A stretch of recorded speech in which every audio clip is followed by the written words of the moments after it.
অক্লান্ত পরিশ্রম করে নিজের শখের রাজপ্রাসাদটার প্রতিটি জায়গা সাজিয়ে গুছিয়ে রাখি। তো চলো আজকের ভিডিওটা না হয় এখান থেকে স্টার্ট করছি। আশা করছি আজকের ভিডিওটাও তোমাদের প্রত্যেকের খুবই ভালো লাগবে।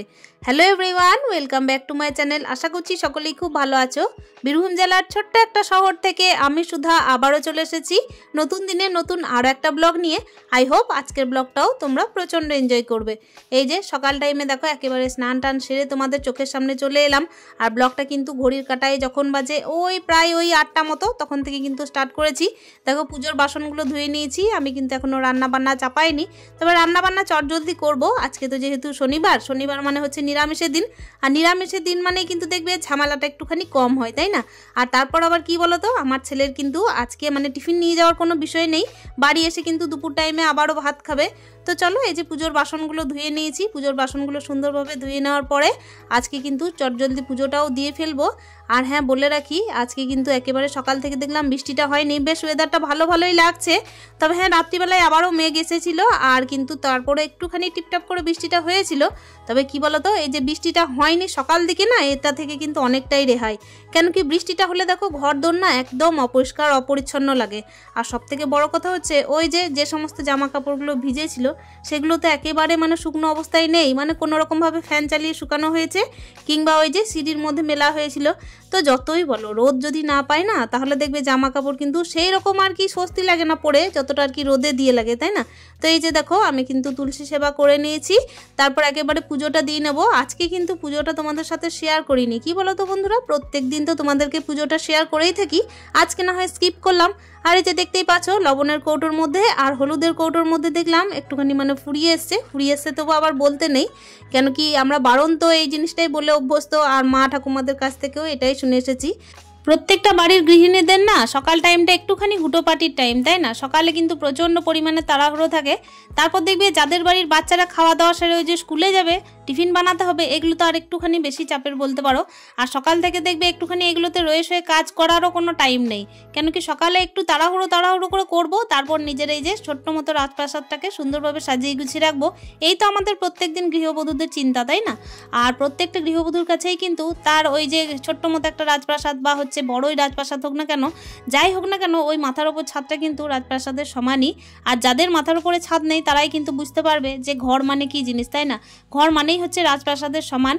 আর প্রত্যেকটা গৃহবধূই দেখবে নিজের অক্লান্ত পরিশ্রমের দ্বারা না এই ছোট্ট মতো বাড়িটাকেও কিন্তু রাজপ্রাসাদের সমান গড়ে তোলে। এই কথা বলতে বলতে আমি আজকে যেটা করেছিলাম নিরামিষ তরকারি, সেটা হচ্ছে কিন্তু ডাঁটা আলু পোস্ত করেছি। আর ওদিকে দেখতেই পেলে আমি কিন্তু কাঁচা কুমড়োর একটা তরকারি করেছিলাম। আর এই যে দেখো কথা বলতে বলতে আমি কিন্তু পোস্তটা বেটে নিয়ে চলে এসেছি। আজকে কিন্তু ডাল করিনি, একটু পোস্তটা ঝোল করেছি, যেহেতু সকাল টাইমে কিন্তু অনেক রকমের হিউজ পরিমাণের আইটেম করা সম্ভব হয়ে ওঠে না। আর একটুখানি কি করেছিলাম বলো তো, এখন তো কচি যেহেতু ঢেঁড়স, তো ঢেঁড়স ভাজা করেছিলাম। আর হ্যাঁ, আমার ছেলেকে কিন্তু ইতিমধ্যে ঢেঁড়স ভাজাটা খাওয়াতে পারিনি, ওকে কিন্তু আমি তাড়াতাড়ি করে মানে খাইয়ে দাইয়ে ওই পোস্ত আর কুমড়ো তরকারি আর একটুখানি পাঁপড় ভাজা খাইয়ে স্কুল পাঠিয়ে দিয়েছি। এসে কিন্তু আবারও ভাত খাবে, তো ওর জন্য কিন্তু আমি ডিমের অমলেট করে দিয়েছিলাম দুপুর টাইমে যখন ও স্কুল থেকে এসেছিল তখন। আর এই যে দেখো কথা বলতে বলতে কিন্তু আমার রান্নাটা হয়ে গেছে। আর আজকে যেহেতু মাটিটা একটু শুকনো আছে, প্রচণ্ড পরিমাণে ঠান্ডা লাগছিল, ওই কারণে আমি কি করেছিলাম জানো, ভেতরে না একটা গেঞ্জি পরেই নিয়েছিলাম। মানে আমাকে একটু শীত করছিল, যদিও বা আমি আমার ছেলেকেও সোয়েটার পরে পাঠিয়েছিলাম। আসলে ইদানিং কি হচ্ছে জানো তো, কিছুদিন আগে হয়েছিল কি যে ঠান্ডাটা একেবারে চলে গেছিল, গ্রীষ্ম যেন পড়ে গেছে, প্রচণ্ড রোদের তাপ। আবার এখন হচ্ছে কি অন্যরকম বলতে মনে হচ্ছে যেন শীতটা আবার ঘুরে চলে এসেছে। ওই কারণে লেপ কাঁথাগুলো এখনো পর্যন্ত ভেতরে ভরাও হয়নি। আর এই যে দেখো ছাদের মধ্যে না কালকে আমি অনেকগুলো মানে জামা কাপড় ভিজিয়েছিলাম, তো সেই কারণে কিছু জিনিস দেখলাম শুকায়নি। তো আজকে আবার এই যে বালিশের ওয়ারগুলো সমস্ত কিছু কিন্তু আবার মিলেছিলাম, ওগুলো নিচে নিয়ে চলে যাবো। তো বালিশের কভারগুলো যদি ঠিকঠাকভাবে না শুকানো হয় না, তাহলে ওই স্যাঁতস্যাঁতে মাথার মধ্যে নিতে একদম ভালো লাগে না। আমাদের বাড়িতে মূলত দুটো বেডরুম আছে। ব্যাপার হচ্ছে কি, আমার মা বাবা যখন আসেন তখন একটা রুমে শুয়ে থাকেন, আর বেশিরভাগ ক্ষেত্রে যে রুমটা তোমাদের সাথে শেয়ার করে থাকি সেই রুমে কিন্তু আমি আর আমার ছেলে থাকি। তো এই রুমটার মধ্যে কিন্তু আমার মা বাবা শুয়ে থাকেন। রাত্রিবেলায় আসেন যখন, প্রায় আসতে তো অনেকটাই লেট হয়ে যায়, তোমাদেরকে দেখানো হয় না সেই কারণেই। আর এই যে দেখো এই রুমটা আজকে গুছিয়ে নিচ্ছি। আর কি বলতো, যখন দেখি যে রুমের আর কি বিছানা চাদরগুলো নোংরা হয়েছে, সেই রুমের বিছানা চাদরগুলোকে একটু কেচে ধুয়ে, বালিশের কভারগুলোও সেই দিনে সেই রুমেরই আর কি কেচে ধুয়ে রেখে দিই। আর তখন কি করি, আর একটা যে রুমের আছে না ওই রুমের কিন্তু আমি স্কিপ করে যাই। মানে প্রত্যেক দিন কিন্তু আলাদা আলাদা চিন্তাধারা থাকে, আলাদা আলাদা রুমের আর কি পরিষ্কার পরিচ্ছন্নতা মেনটেন করে রাখি। সব দিন তো একই রুমের করা সম্ভব নয়, ওই কারণে। আর এই যে দেখো ব্ল্যাঙ্কেটটা না আমি সুন্দরভাবে মানে ঢাকাঢুকি দিয়ে রাখি। কি কারণে বলো তো? আসলে এই রুমের যে ব্ল্যাঙ্কেটটা আছে না প্রচন্ড পরিমাণের ওজন, প্রচন্ড পরিমাণের ভারী আর ডবল ব্ল্যাঙ্কেট। এই কারণেই কিন্তু কি বলতো, যখন ধুলোবালিটা প্রচন্ড বসে যায় না তখন ওটাকে ঢাকা নিতেও ভালো লাগে না। আর সব থেকে বড় ব্যাপার হচ্ছে কাচাতে দিলেও কিন্তু খুবই সমস্যা। ওই কারণে যতটা আর কি সেফ রাখা যায় ততটাই ভালো। আর সব থেকে বড় কথা হচ্ছে নিজের রাজপ্রাসাদটাকে শুধু ভালোবাসলে হবে না, রাজপ্রাসাদের ভেতরে যে সমস্ত জিনিসগুলো আছে সেই সমস্ত জিনিসগুলোকেও তো একটু গুছিয়ে রাখতে হবে। ওই কারণে আমি যতটা পারি নিজের একা হাতে যতটা সম্ভব আর কি করে নেওয়ার চেষ্টা করি। দেখো একা সংসার হলেও কিন্তু চেষ্টা ত্রুটি রাখলে হবে না। আসলে ব্যাপার হচ্ছে কি বলতো, চেষ্টা যেখানে না সফলতাও সেখানে। আমার তো মনে হয় অবশ্য চেষ্টাটা কিন্তু খুবই মানে গুরুত্বপূর্ণ সহকারে মেনে নিতে হবে। আর এই যে দেখতেই পাচ্ছ সকাল থেকে কিন্তু সকালের অনেক কাজগুলো সারা হলো, তারপর হচ্ছে দুপুরে একটুখানি ঘর গুছানোর কাজটা করা হলো। ছেলে যখন স্কুলে যায় না তখন কিন্তু আমি কাজগুলোকে করে নিই। আসলে ছেলেকেও টাইম দিতে হয়, সেই কারণেই দুপুর টাইমে আমার একটু সুবিধা হয়। যে টাইমে কিনা আমি একদম ফ্রি থাকি সেই টাইমে ঘরের কাজগুলোকে করতেও সুবিধা। আর কি বলতো, যখন কোনো লোকজন আসে না তখন কিন্তু ঘরের কাজটা আমি মন দিয়ে করতে পারি না। আসলে নীরবতার সঙ্গে যখন কাজ করি না তখন এই রাজপ্রাসাদটার প্রত্যেকটা কাজই আমার ভালো লাগে। এই যে দেখতেই পাচ্ছ জামা কাপড়গুলো 2 দিন যাবত হয়েছিল কি অনেকগুলোই জড়ো হয়েছিল, তো সেগুলোকে একটুখানি ভাঁজ না করলেই হচ্ছিল না। আর ভাঁজ করা জিনিস যতটা দেখতে ভালো লাগে ভাঁজ না থাকা অবস্থায় কিন্তু ততটাই দেখতে খারাপ লাগে। আর ভাঁজ করার পর দেখবে পুরনো ছেঁড়া জামা হলেও কিন্তু সেটাকে দেখতে খুব ভালো লাগে যদি ওটাকে আর কি টিপটপ করে রাখা যায়। আর এই যে স্কুল ড্রেসটাকেও আমি আর কি টিপটপ করে রেখে দেবো। আমি কিন্তু পাট পাট করে আলমারির মধ্যে সুন্দর করে জিনিসগুলোকে রাখি, তোমরা তো ভালোভাবেই দেখেছো।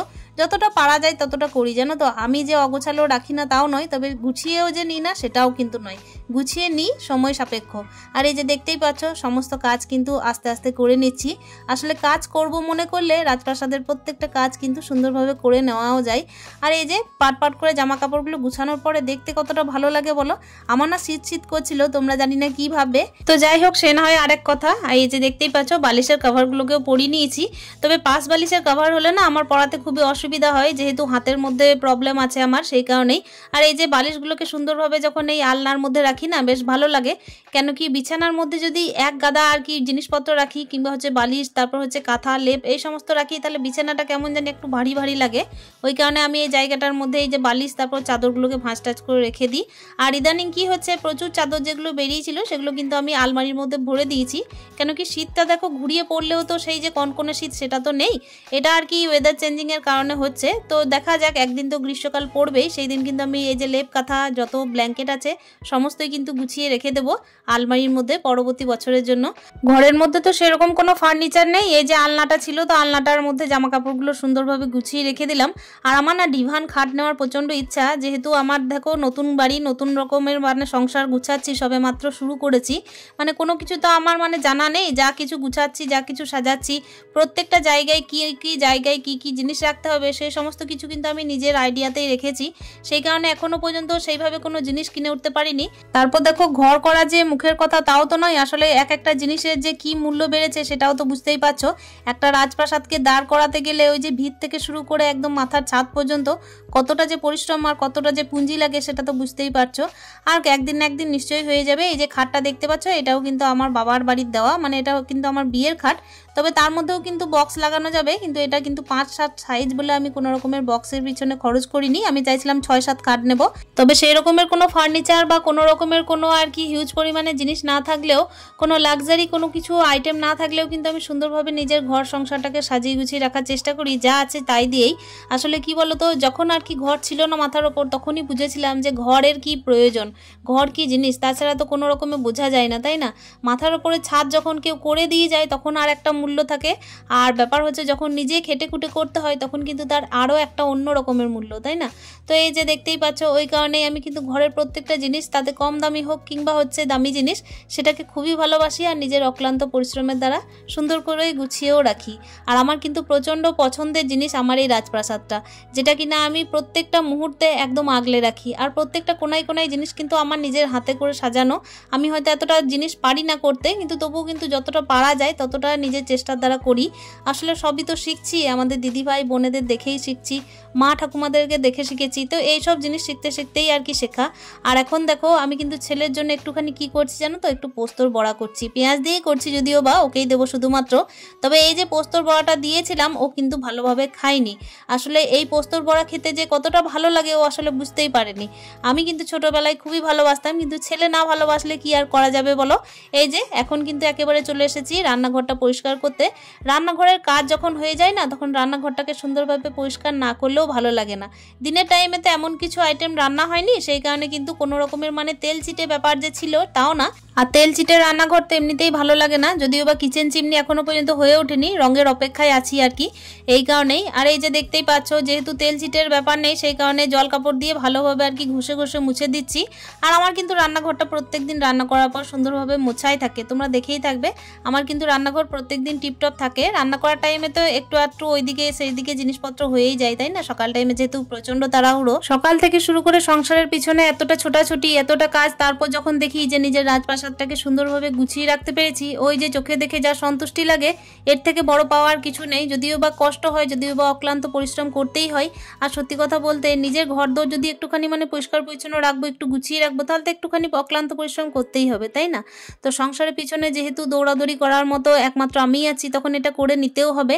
আর কারি বা বার চেয়ে বসে থাকবো বলো? ওই যে হাজবেন্ড তো থাকে বাইরে, তাহলে যদি আমি কাজগুলো নাই করি আর ঘরদোর যদি গুছিয়ে না রাখি, তাহলে কিন্তু ওই অগোছালো জিনিস ওখানেই পড়ে থাকবে, এমনকি কেউ বলারও থাকবে না। আর এই তো কথা বলতে বলতে একেবারে চলে এসেছি ব্লগের লাস্ট মুহূর্তে। রান্নাঘরটা মুছতে মুছতেই আজকে তোমাদের প্রত্যেকের কাছে বিদায় নেব। আশা করছি আজকের ভিডিওটা তোমাদের প্রত্যেকের খুবই ভালো লেগেছে। যদি ভালো লেগে থাকে তাহলে একটা কমেন্টের মাধ্যমে অতি অবশ্যই জানানোর চেষ্টা করো। তোমাদের সাথে পথ চলতে চলতে আবারও একটা নতুন ভিডিওতে নতুনভাবে দেখা হবে, নতুন একটা সকালে। তো চলো বন্ধুরা, আজকের মতো কিন্তু ভিডিওটা আমি এখানে শেষ করব। তোমরা প্রত্যেকে ভালো থেকো, সুস্থ থেকো, নেক্সট দিনের জন্য কিন্তু প্রত্যেকে হ্যাপি থাকো। তাহলে চলো আজকের মতো বিদায় নিচ্ছি, দেখা হচ্ছে নেক্সট ভিডিওতে। ততক্ষণের জন্য স্টে হ্যাপি, হ্যাপি মন, টাটা।